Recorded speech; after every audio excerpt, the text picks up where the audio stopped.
Hey y'all, it's me Alex. Today I'm doing, I guess it's gonna be an It's Complicated video. I don't quite know how I'm gonna categorize this, but basically we're gonna talk about Jaclyn Hill. I am not the type to want to do drama videos, but this is a subject that I found really interesting, and so I'm not gonna make this a drama. It's more of an analysis, a commentary, if you will.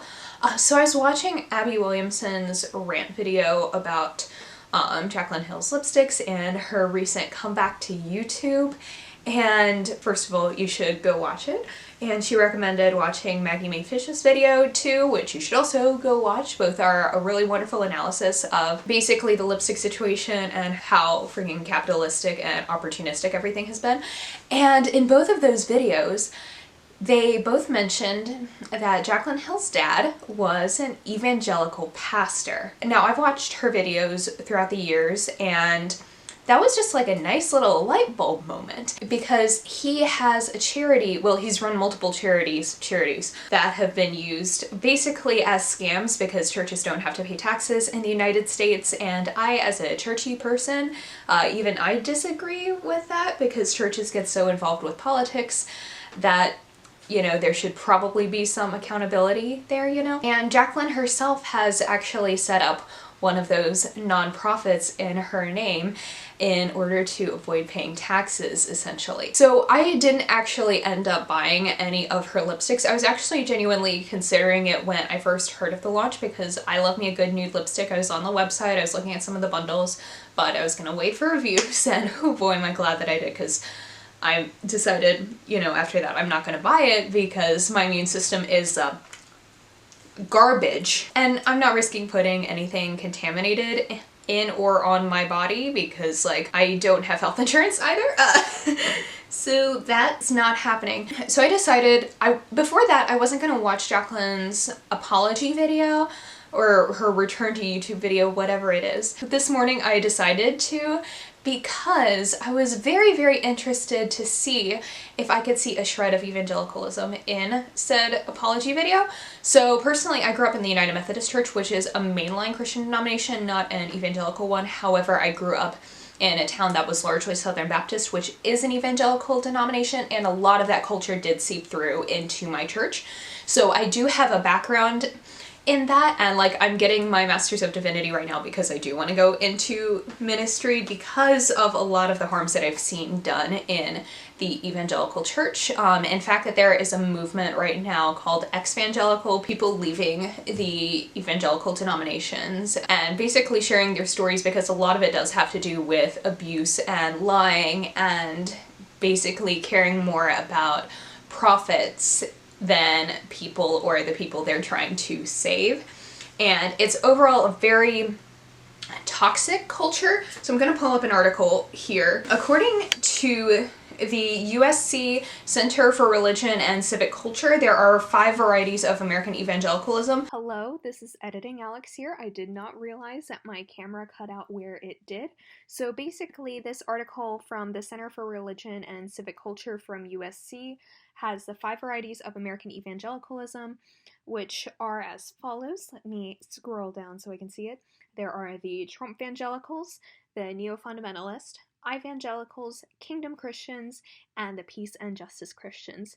So that's a wide variety that real life, real time Alex is going to explain. So basically, these 5 groups kind of span the range from people like Jerry Falwell from Liberty University to Joel Osteen and like the televangelist type people, to like people like Shane Claiborne, who are very much like focused about justice in communities and are on the more liberal end of the spectrum. I've actually met Shane Claiborne once, but I think that might be a story for another video. So I wanted to bring this up because in looking at the category of evangelicals, I see a lot of that actually in the larger part of beauty community culture. I feel as though a lot of times, you know, people have like cult followings, makeup brands have cult followings. To me, the way I see it is a lot of like mega churches, where a lot of mega churches don't actually have a lot of clarity on their political stances. Do they accept gay people? Do they think women should be pastors? A lot of times there isn't a lot of clarity when it comes to that, and I think a lot of times, this is not speaking for everybody who goes to a mega church, you know, I don't want to speak for that, but there is a sense of like, not particularly caring about those stances because you're in it for going to church, for getting some Jesus in your life. And I think there's a lot of sense of that around these larger beauty YouTubers, is that like, yeah, there are a lot of problems and there are scandals, but we can just turn a blind eye to that because they're teaching us about makeup, because they're just so personable. And so I've noticed that. And so when I watched her apology video, I was seeing a lot of evangelical culture kind of coming into it. I think a lot of it has to do with the charismatic aspects of it. In the charismatic church, that kind of has a focus on the Holy Spirit and the soul, and how much you want to have like a relationship. And a lot of people will say, oh, it's a religion, not a relationship, when it absolutely is a freaking religion.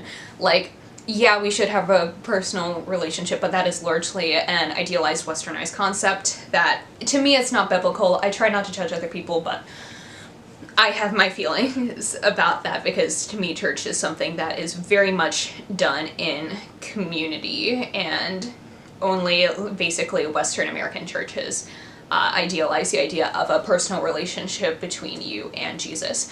And I see people like Jaclyn Hill in her apology, she was really emphasizing the personal relationship that she has with her fans. That, you know, she's talking about how when she went through her divorce and all the hardships in her life, she shared it with us.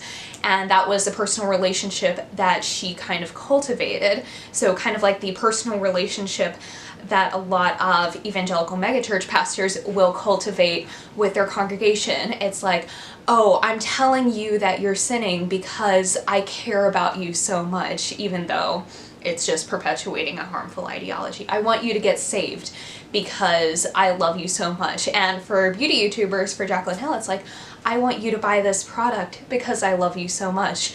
I just want you to be able to get the best makeup that you can, to learn as much as you can. So that's why I'm promoting this, but like, it's just because I love you so much that I want you to use my code at checkout, you know? So that was one of the things that I noticed so much, and that puts a certain level of guilt upon the viewer, upon the member of the congregation, upon the individual, without actually taking responsibility.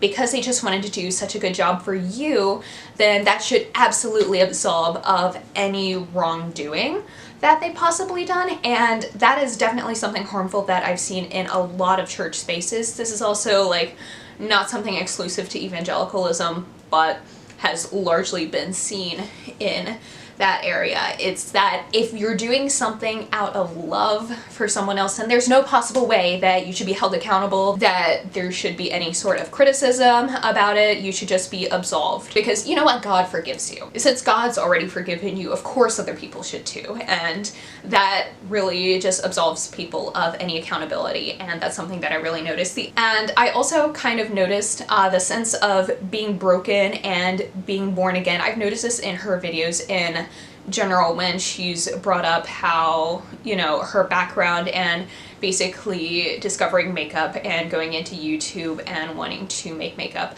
has kind of changed her broken life. Because I know she was on food stamps at one point, which I don't think we should be shaming anyone for, because we have this awful garbage system that tells people that, you know, only people in certain jobs are worthy of making a living wage and feeding themselves and their families. So like, I don't judge anything on that, but there was a sense of YouTube essentially being a saving grace for her broken life. And again, I understand absolutely why that came about. I think all of us have that one thing of like a career choice, or finding a new friendship, or picking up a new hobby that you kind of see as the turning around point in your life. But to me, that idea of, you know, having this brokenness in your life and then something else, some sort of outside force fixing it, that's not a helpful ideology. While I believe in the overall power and love of God or something bigger than us that kind of brings us all as human beings together, we shouldn't just take personal accountability for our mistakes, but we should also take personal accountability for the ways that we have actually worked hard to turn our lives around. Because, you know, just jumping on YouTube or something did not save a person's life. There are a lot more choices that surround it. It's so much more nuanced than that. And especially when one makes a career on social media, that idea of YouTube or whatever platform it is being a saving grace, again, puts a lot of responsibility back on the audience, because it basically means that if you stop supporting me, I'm going back into that broken place. And no, we need to take personal responsibility for the ways that we improve our lives in general. And then there was the emphasis on kind of like people telling her to ignore the haters, and I don't like calling people haters ever, because I find that most people who are dismissed as haters, yeah, there are legitimate like internet trolls who are just gonna be jerks, but being a hater usually is just a way, again, to deflect criticism. Again, this is something from evangelicalism that I've noticed that I heard a lot in church growing up, is that when you tell people the good news of Jesus Christ, of course they're going to be mad at you because not everybody wants to hear it. And I get it, because like Jesus literally was like preaching a radical love that, you know, surpasses all understanding in such a way. It was lifting up the poor, the marginalized, and the people in power hated it so much that they decided to crucify him. Of course, not everybody's gonna like what you're saying always. Of course. Especially when it's antithetical to the views of the common society. However, that doesn't mean we shouldn't take people's feelings into account. Just because you're right doesn't give you an excuse to be a jerk. Just because you're dealing with a lot doesn't give you an excuse to be a jerk.